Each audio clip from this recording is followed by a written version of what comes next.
Anda masih bersama kami pemirsa meski telah mengajukan permintaan maaf terbuka kepada pemerintah Provinsi Sumatera Selatan terkait polemik perizinan tempat hiburan DA41. Namun pemerintah Provinsi Sumatera Selatan menegaskan belum akan memberikan izin operasional hingga seluruh persyaratan perizinan terpenuhi. Kepala Satuan Polisi Pamung Praja Sumatera Selatan, Maha Resitama mengucapkan terima kasih atas permintaan maaf yang disampaikan pihak pengelola DA41 kepada pemerintah Provinsi Sumatera Selatan.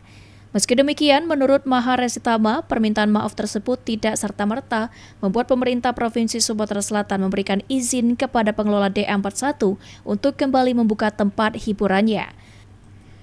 Pihak pengelola DA41 diminta sementara waktu tetap menutup tempat usahanya hingga seluruh surat dan dokumen perizinan yang diperlukan benar-benar terbit dan dinyatakan lengkap. Yogyanya, selayaknya juga tutup dulu sementara supaya di dalam mengurus surat izin sampai keluar.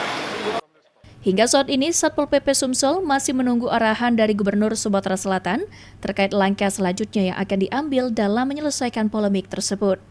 Tim Liputan PAL TV.